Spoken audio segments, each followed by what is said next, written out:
Dakota and Felicity are a couple in their early 20s from West Virginia, and chances are, even if you don't know their names, you've probably seen them.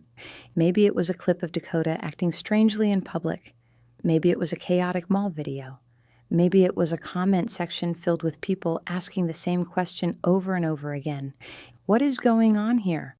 Because while their viral moments often look like harmless skits or awkward TikTok humor, the reality behind them is much darker. Over the last 3 years, Dakota's life in particular has been a non-stop roller coaster, one that feels less like a series of bad decisions and more like a system constantly failing someone who was never equipped to survive it on his own. The best way to understand how things got this bad is to start from the beginning, and unfortunately, the beginning is already unstable. We don't know a lot about Dakota's early childhood, but what we do know is that around the age of 18, he had a serious falling out with his parents. That falling out ended with Dakota being kicked out of the house, largely due to ongoing substance abuse issues. And once that safety net disappeared, things unraveled quickly. Dakota ended up living on the streets, drifting from place to place, with no real support system and no structure. That's when social media entered the picture. What a day in the hood with Dakota. Yeah, he counting up a couple of dollars. Now we just cruising. Probably looking for Crazy K. Oh yeah, he tired. In 2023, Dakota met a TikToker, an aspiring rapper who went by the name Crazy K. Their first interaction already tells you a lot about how this relationship would play out. Crazy K initially assumed Dakota was a child and pulled over to film him for content. Only after realizing Dakota was actually an adult did the dynamic shift, but not in a healthy way. Instead of backing off, Crazy K decided to bring Dakota into his content world. At first, this might sound like an opportunity. Dakota suddenly had food, a roof over his head, and millions of people watching him online, but that visibility came at a cost. This little dude get in my crib. Why he in my refrigerator? The coat. Crazy K was not a good influence, and that's putting it lightly. Substance abuse wasn't just tolerated in that household, it was normalized. Dakota had already been kicked out for these exact issues, and now he was living in an environment where they were actively encouraged. During this period, Dakota also developed a fixation on gang culture, particularly the Bloods. You'll notice red bandanas, red clothing, and hand signs scattered throughout his videos, symbols that don't really align with his reality, but gave him a sense of identity he desperately lacked. And while some of the Crazy K videos look funny on the surface, a closer look shows something much more uncomfortable. Dakota is often infantilized, demeaned, or physically manhandled for laughs. Skits where he's treated like a baby, moments where he's clearly confused or overwhelmed. This wasn't a friendship, it was content farming, and Dakota was the product. I always knew one day me and Dakota would depart. All right, Crazy K. Thank you for everything you've done for me. I'm gone, bro. All right, my man.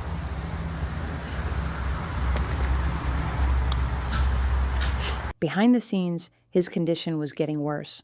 The house itself was filthy. Rotting food, mysterious stains, and a constant haze of intoxication. Crazy K, by his own behavior, appeared to be under the influence almost all the time. And Dakota, who already struggled with impulse control and addiction, was spiraling. Eventually, the relationship imploded. Crazy K accused Dakota of stealing from him and filmed a video kicking him out. Just like that, Dakota was back on the street. Only now, he was worse off than before. With nowhere else to go, Dakota ended up staying in an abandoned house with a group of other homeless individuals. This wasn't shelter. It was exploitation. People stole from him, manipulated him, and tricked him into doing dangerous labor, like stripping copper wire. There was no heat, winter was approaching, and any sense of stability was gone. To make things worse, his debit card was stolen, cutting off what little income he had. Dakota resorted to begging on the streets, not just for himself, but for his dog, which he had acquired somewhere along the way. That dog became one of the few consistent emotional attachments in his life, even though Dakota was in no position to care for it. By October 2024, Dakota was at one of the lowest points of his life. And then, by pure chance, things changed. Seen you on TikTok. What's your name? Dakota? Nice to meet you, buddy. Are you hungry at all or anything? You hungry? He said he was a little hungry, so now I just gotta think of a place to take him. I'm not actually an old man. This is a man. I'm trying to make a little bit of money so I can feed the dog. He said he needs some money so he can feed his dog. You want to go out to eat? I'll give you some money. Want to do that? Or you want to eat? Taco Bell? You want down there, isn't it? Alright, So I couldn't just take him on the motorcycle with no helmet to Taco Bell, so I had to think of a plan. the new Dollar Tree. We're gonna meet right there. We'll meet there in like 5 minutes. So I'll go get my slingshot. You know what those are? It's a 2-seater. It's really cool. I got one of those. I'll pick you up in that at Dollar Tree in about 5-10 minutes, okay? A content creator named Coral met Dakota while filming a motorcycle video. Unlike Crazy K, Coral didn't immediately turn Dakota into a punchline. He talked to him. He bought him food. He listened. And slowly, a genuine friendship formed. What's important here is intent. Coral didn't just film Dakota. He tried to help him. He documented the process, yes, but he also put real money, time, and effort into improving Dakota's situation.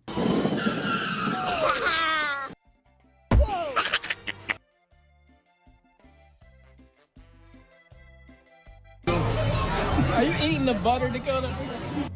Those videos blew up.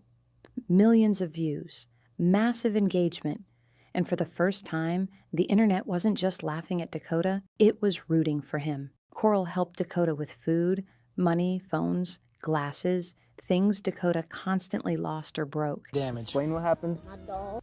Your dog ate it, right? Yeah. Oh, that sucks. That sucks. Did you get a warranty? Considering I had to get him 3 phones and replace a lot of the things that have got him, luckily I got the warranty. And while some people criticize this as enabling, it's important to understand the context. Dakota wasn't losing these things out of carelessness alone. He was living in chaos. Theft, instability, and cognitive issues made consistency almost impossible. But even with Coral's help, Dakota was still living in that abandoned house, and that situation turned violent. Dakota claims that after locking 2 individuals out of the house, he was thrown down a flight of stairs. The result was a massive head wound and a brain bleed that required hospitalization. When Coral showed the aftermath on camera, it was undeniable. See your new haircut.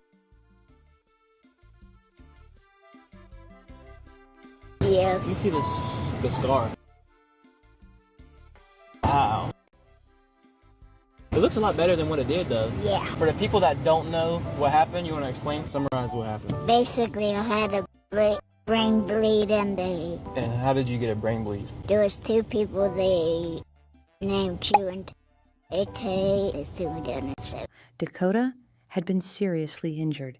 This incident became a turning point. Coral realized that Dakota couldn't survive in that environment, so they took one of the most critical steps for anyone experiencing homelessness, getting a valid ID. For 3 years, Dakota had been using a fake SpongeBob ID, something that's funny, until you realize it completely locks you out of housing, employment, and medical care. Remember that little homeless dude I found? Well, today I'm going to help him go get a new ID. Now you'll finally have a license for your Lambo. So this was the ID he was using. He looks slightly different now from then, so he's gonna get a new one. You could be a model. I think it turned out pretty good. Make today the day you embrace your true self. What does yours say? cherish the simple moments. It's true. You gotta cherish these moments. Life's too short. Getting a real ID meant Dakota could finally move forward. Things actually started looking up.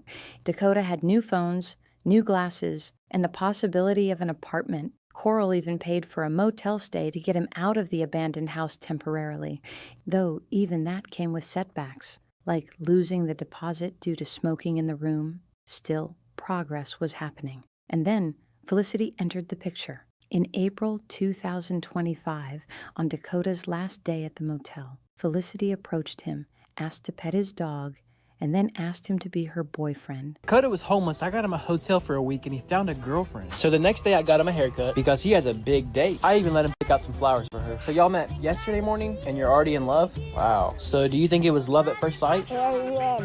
Well, she's gonna love the flowers. That alone should raise some eyebrows. And sure enough, from the very first date, red flags appeared. She stood him up. Then when they finally met at the mall, she immediately began pressuring Dakota to buy her things, knowing full well that Coral was the one paying. Guilt-tripping, manipulation, you promised to spoil me, and this behavior didn't stop. So he just went to go knock on her door. I used to live downstairs. I'm a boyfriend. You're her boyfriend? No one should be here. No, I don't. Dakota was sad because he couldn't see his new girlfriend. Now they can finally have their first date. She said he found something he wants to buy her. Yeah, he wants to get that for me. Oh, man, you're getting something for me. Go get it. This is our first date, right? Oh boy. I'm really already spending $50. Go buy something else. The same as clothing, so go. She was really something else. Oh my god. Wow. Remember how Dakota got a girlfriend? Well, today he wanted me to take him to see her again. He was mad because we couldn't find her. Just trying to get this over so she has no reason to come back. We finally found her and this is how it went. Yeah. Oh, damn. I told you. Come here. What I said.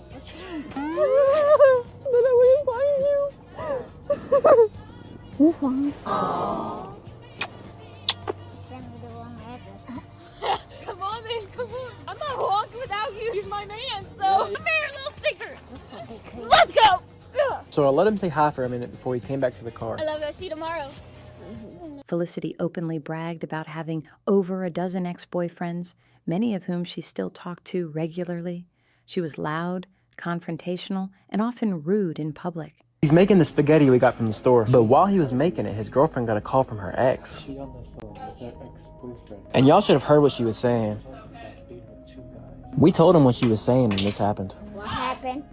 Huh? What happened? Oh, nothing. Really, just talking. Here's Dakota. Oh, fuck. Dakota, come here. I love you. I'm cooking right now. Love you. Love you. Say hello.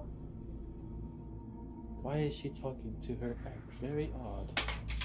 I'll text you. May I ask you a question? Yeah, what's up? How lucky are you to have two boyfriends? He knows I'm his true love. So you were just joking with the other... Yeah, that was just my best friend. Dakota and I have been together for a year. I'm used to you. He is the love of my life. That was a funny joke, Felicity. I've never heard a joke like that. It's just a joke. And he knows that I wouldn't cheat on him. He knows I'm loyal. Must be opposite. Later incidents, like throwing fruit at elderly people, would only confirm what viewers were starting to suspect. But at the time, Dakota didn't see it, and neither did Coral. Their focus was still on one goal, getting Dakota into permanent housing. That plan nearly collapsed when the owner of the abandoned house showed up and told everyone they had one day to leave. Dakota panicked. Coral rented a U-Haul to help move Dakota's belongings, only for every other person in the house to start loading their own things into it. What should have taken an hour turned into an all-day ordeal. Today I'm helping Dakota move and into the car. Yep. So you're moving up? Hell yeah. Let's go. He told me if I don't help them move that they're going to be kicked out tonight. He was also telling his girlfriend that I'm going to take him to see her today. See you sometime today, baby. Hi. I was just trying to be a good friend and help him out, and his girlfriend was really wanting to see him, and she's one of those. Are we done yet? At this point, we were waiting for them to move for 2 hours, and Dakota became frustrated. Don't f***ing bite me.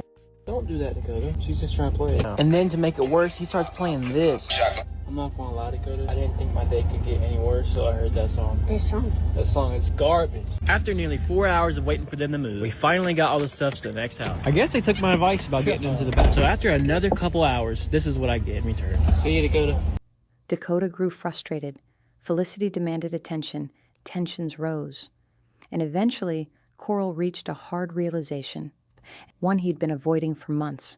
Dakota was not in a position to care for a dog. As harsh as that sounds, it wasn't cruelty. It was reality.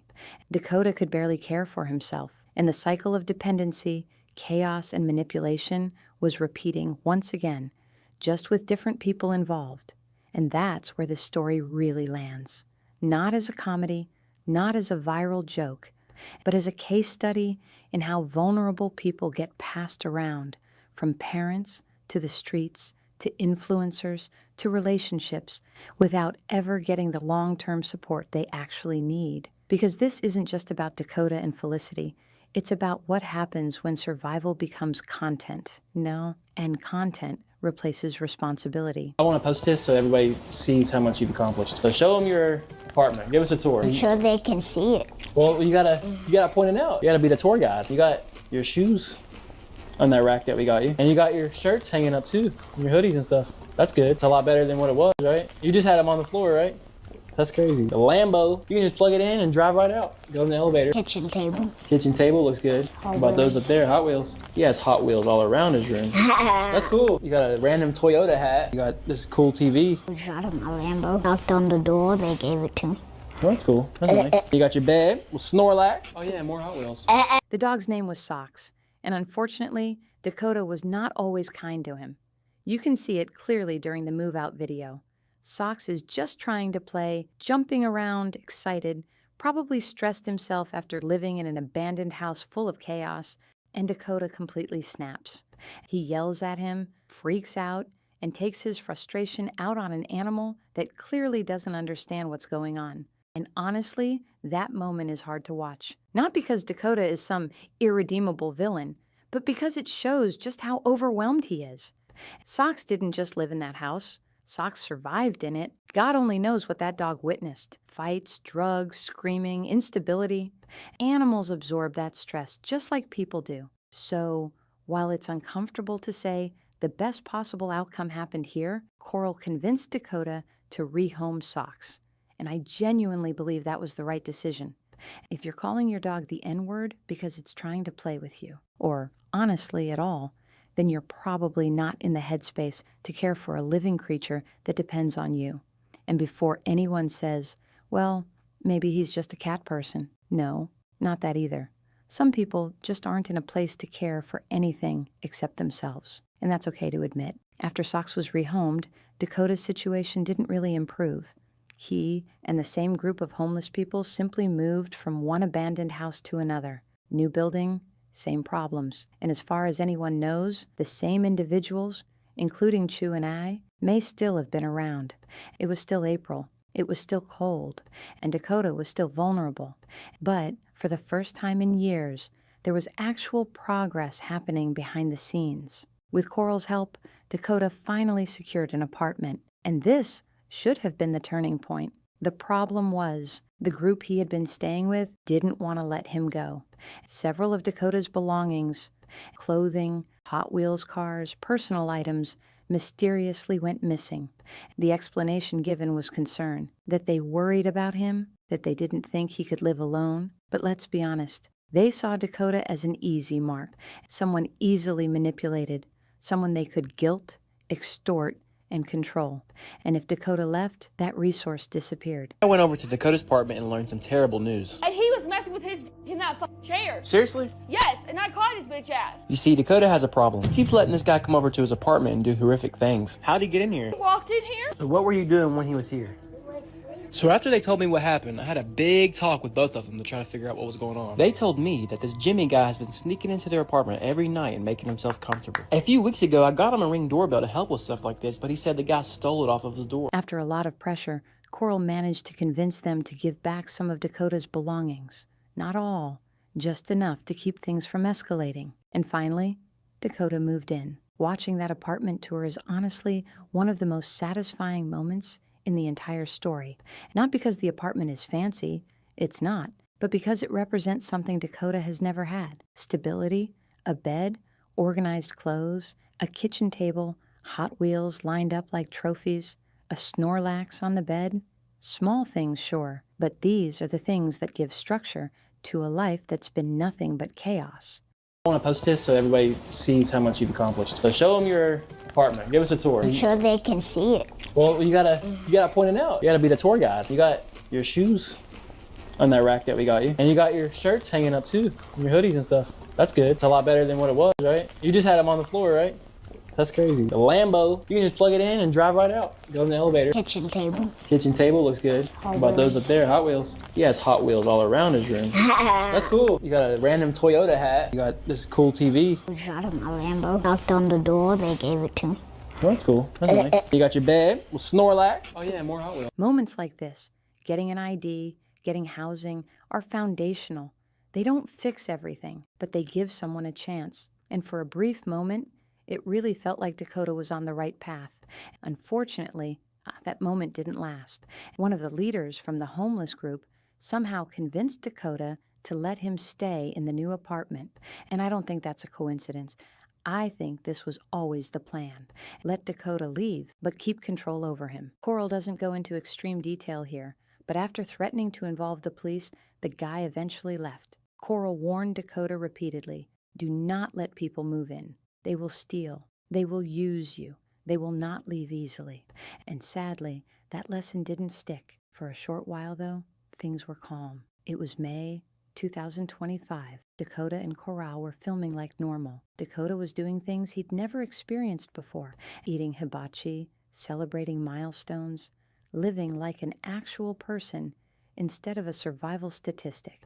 There's even a moment where Coral jokes that it's Dakota's birthday, when it clearly isn't. And it's genuinely funny. It's the kind of harmless teasing real friends do. It shows that at some point, this relationship went beyond content.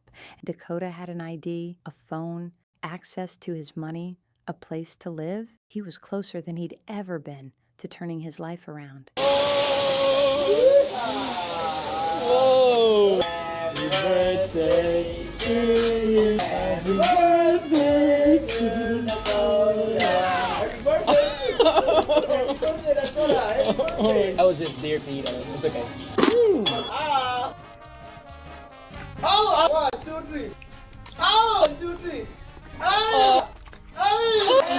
But in my opinion, there was one major thing holding him back. Felicity, because whatever this relationship was, it was not mutual. Behind Dakota's back, Felicity was flirting with other men, possibly cheating, and every time Dakota found out, it crushed him. You can see it in his face, in his posture, in the way he shuts down. Who is it? My ex-boyfriend. Your ex-boyfriend?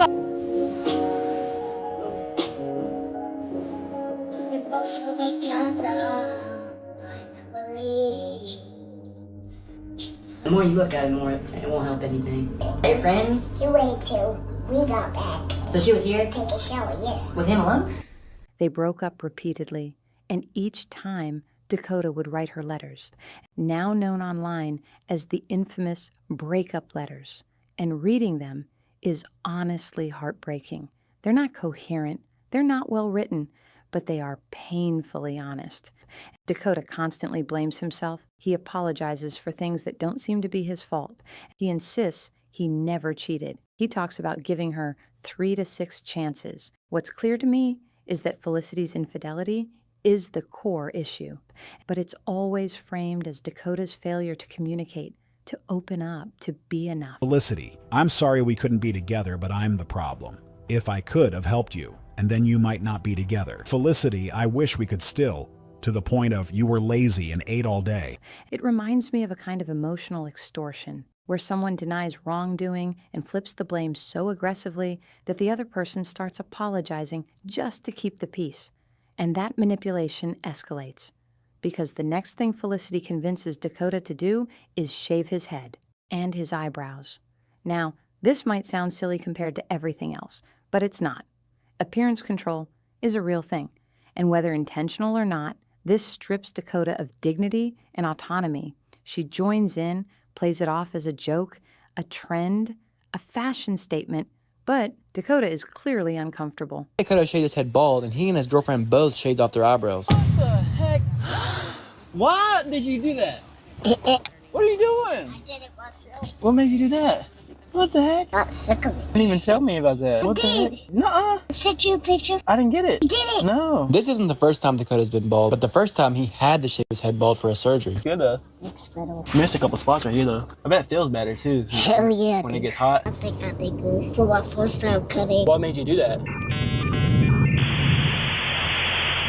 Wanted to see if I could do it or not. See how it would turn out. After we got back, his girlfriend came out and look what she did. Never seen you without your glasses. Did you shave your eyebrows? Why?